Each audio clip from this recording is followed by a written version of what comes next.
J'ai déjà assez à faire dans le feed game francophone. En plus, va falloir que je démonte un italien. Puis j'ai déjà vu, c'est un pitre. C'est peut-être l'athlète qui est, en termes de force pure en street workout, le plus balèze au monde.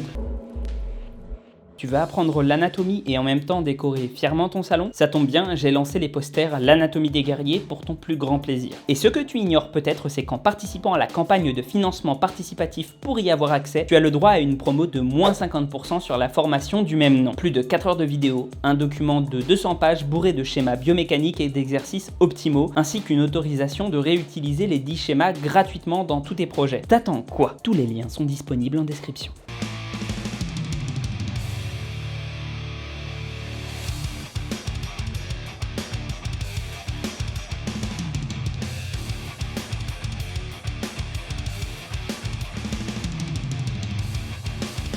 C'est qui ce type et pourquoi il s'entraîne aussi mal? C'était exactement la première réaction que j'ai eue quand j'ai entendu parler de Matteo Deus Spinazzola. Le gars fait des quarts de rep avec une forme dégueulasse en se laissant plus que de raison. Franchement, c'est un gros bouffon. Et en plus, il est populaire. C'est la preuve que les réseaux, c'est vraiment devenu le cirque. C'était sur le Discord, je m'en souviens, et j'ai dû tenir à peu près ce discours d'ailleurs. Et puis, j'en ai plus entendu parler pendant genre 2 ans, jusqu'à ce que des commentaires reviennent de plus en plus régulièrement. Tu devrais aller voir Matteo Deus Spinazzola, sa philosophie te plairait. Matteo Deus Spinazzola, tu connais? J'aimerais bien ton avis dessus. Matteo Deus Spinazzola rejoint un peu ce que tu dis. Ça m'a intrigué, mais sans plus quoi. Je me disais, j'ai déjà assez à faire dans le feed game francophone. En plus, va falloir que je démonte un italien. Puis j'ai déjà vu, c'est un pitre. Puis au bout d'un moment, je me suis quand même décidé à investiguer. Et là, j'ai juste fait waouh.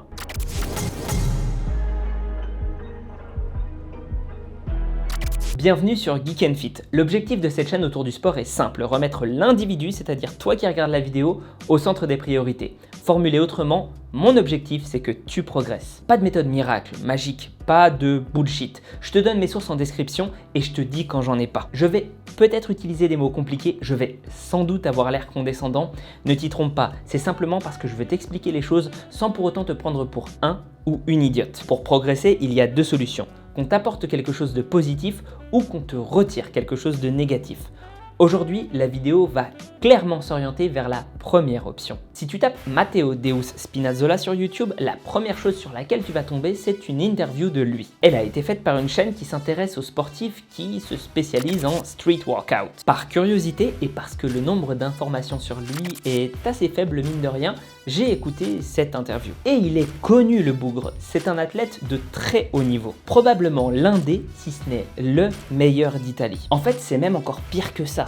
C'est peut-être l'athlète qui est, en termes de force pure en street workout, le plus balèze au monde. Il est si fort qu'il n'arrive pas à le mettre en valeur de façon traditionnelle lors des compètes de street. Et je suis sûr que certains qui me regardent doivent se dire « Ouais, non mais tu rigoles ou quoi? En France, on a Baki et Baki, il est super fort. Il est quand même officiellement champion du monde. » Oui, c'est vrai, Baki est fort, notamment en dips. Mais Matteo, au vu de sa polyvalence, l'écrase. Et je dis ça alors que j'ai beaucoup de respect pour Baki. En gros, il est tellement fort qu'il a fait des passages en compétition où il se lestait pour faire des figures difficiles. Là où les autres retirent leur basket ou tout ce qui peut les alourdir de façon générale, lui, il se rajoute des lestes. Il est obligé pour montrer aux juges qu'il est vraiment un cran au-dessus. C'est tout simplement le premier et le seul à ma connaissance, même si j'ai pas une très grande culture là-dessus, à faire ça. Apprendre ça, ça m'a rendu encore plus curieux sur ce qu'il faisait vraiment en termes d'entraînement. J'ai fini par tomber sur sa chaîne YouTube et en particulier sur sa série La vérité sur l'entraînement. Alors c'est pas véritablement le titre mais c'est en anglais donc je te mettrai le titre en anglais et puis tu peux aller voir la playlist, c'est intéressant. Parce que la philosophie qui en transparaît, ça vaut le coup d'œil. Ça se divise en fait en 2 points principaux. Le but quand on entraîne un mouvement, c'est d'en renforcer la partie qui est le maillon faible. Au revoir. De devenir bon sur la chose qui nous limite. Voilà pourquoi on le voit faire de temps en temps des quarts ou des demi-reps. Par exemple, sur les pompes à une main, il explique que le point le plus difficile, c'est casser la parallèle. Donc il s'entraîne sur cette partie avec de la charge. Beaucoup de charge. Il peut aussi utiliser cette méthode pour faire de la potentiation post-activation. Tu sais, cette sensation d'être plus léger, de pouvoir sauter plus haut après avoir porté un sac lourd pendant genre une demi-journée. Bah, C'est ça qu'il utilise pour pouvoir derrière faire plus de reps. La deuxième chose, c'est qu'il considère que les mouvements trichés apportent plus de force que les mouvements stricts. Il s'inspire par exemple des ferristes. Si tu connais pas le terme, ce sont les pros du bras de fer. Ils ne font pas des curls standards de façon générale, mais plutôt des curls trichés et d'autres mouvements du même acabit. L'hypothèse derrière ça est simple. Tu apprends à tes muscles à fonctionner en synergie, à s'apporter mutuellement de la force, à se renforcer autour d'un mouvement. Et ça pourra se transférer même quand il sera fait de façon plus stricte. Le plus fou, c'est que d'un point de vue physiologique, bon, même s'il n'y a pas de papier spécifiquement là-dessus à ma connaissance, ça tient debout. Au-delà de ces deux points qu'il utilise dans ses vidéos pour expliquer comment il entraîne chaque mouvement au mieux, il y a d'autres choses qui me semblent super intéressantes et dont je voudrais parler dans son approche. Déjà, il diversifie beaucoup son entraînement. Il aborde énormément d'angles pour ses divers mouvements d'épaule. Et ses séances sont de ses dires très variées au sein d'une même semaine. I don't stress my body a lot on certain things. But I had to train many different things. Donc pas de cycle de spécification trop intense sur un mouvement. Et ce qui est étonnant, c'est que c'est presque une recette pour éviter les blessures. D'ailleurs, du coup, ce passage ne m'a pas surpris dans l'interview. The doctor was checking me, was saying that my structure, for instance, on the shoulders, yes, maybe they can get inflamed, but they are so stuck in place now for the muscles and the conditioning that I built around that it's likely impossible that they can have a huge injury. Oui, ce bonhomme qui a une forme dégueulasse sur certains de ses mouvements, qui porte plus lourd que ce que vous rêveriez de soulever à son poids de corps, et ben ce gars-là, il est virtuellement immunisé contre les blessures. Et c'est normal, comme je me tue à le répéter partout où je le peux, l'important pour éviter les blessures, c'est d'habituer ses structures progressivement et pas trop intensément. En diversifiant les exercices et les angles, il les renforce sur tous les plans possibles. En ne se concentrant pas sur un seul mouvement pendant trop longtemps, il ne surcharge pas. Enfin, il tente d'aller toujours plus loin dans sa réflexion sur son entraînement. Un exemple, il a été le premier à utiliser des poids de cheville extrêmement importants. Pourquoi ? Parce que ça rendait l'entraînement plus pratique. Et oui, pas de gêne au niveau du milieu du corps. Il peut passer du coup certaines figures sans avoir à se soucier de ça. Et en même temps, ça le rendait plus dur, beaucoup plus dur sur d'autres, comme par exemple, je sais pas moi, les planches ou les choses du même style. Tu peux essayer toi aussi simplement, mets un poids là et puis après porte-le à bout de bras.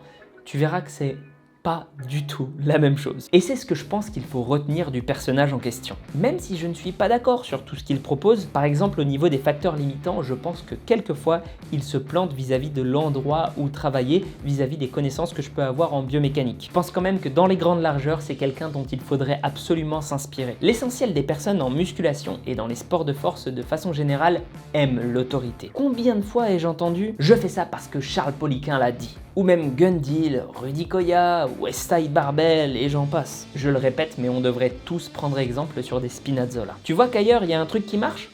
Copie-le. Tu sens que tu bloques à cause d'un truc en particulier ? Travaille-le. Tu n'arrives pas assez à mettre à profit tes compétences en compète ? Crée un environnement favorable. On me dit souvent en guise de commentaires négatifs que je suis trop dans les études scientifiques. C'est faux, c'est juste que c'est la meilleure manière de créer de la connaissance fiable. Mais ce que fait Spinazzola, c'est aborder l'entraînement avec un véritable esprit scientifique. Et si c'est ça, ce type de démarche dont tu parles en guise d'expérience de terrain, bah je vais en voir plus souvent. Et sur ce, je te rappelle mes divers réseaux, de liker, commenter, partager, ça m'aide beaucoup. Je te rappelle aussi que je fais pour 2 € par mois des revues informelles d'études scientifiques et d'autres vidéos du même genre sur des critiques de livres sur le sport, sur l'alimentation, la nutrition. C'est la même chose. Bref, et je fais quelques petites questions-réponses aussi sur Insta que je rediffuse sur YouTube. Si tu veux y avoir accès, encore une fois, c'est 2 € par mois, ce qui n'est vraiment pas grand-chose. Il y a déjà plus de 200-250 vidéos disponibles, donc tu as de quoi faire. Et puis, je vais mettre en avant aussi mes posters qu'on voit pas très bien. Il y a un financement participatif en ce moment pour apprendre l'anatomie avec les posters que j'ai réalisés et une formation que j'ai faite aussi. Franchement, laisse-toi tenter, ou au moins va voir de quoi il en retourne parce que j'en suis assez fier. Je suis assez content de ce qu'on a réalisé là-dessus, donc ça vaut le coup d'être découvert. Et sur ce, prends soin de toi et à la prochaine. Je crois que par Colin, je pourrais avoir une interview avec Matteo. Ça vous brancherait ou pas ?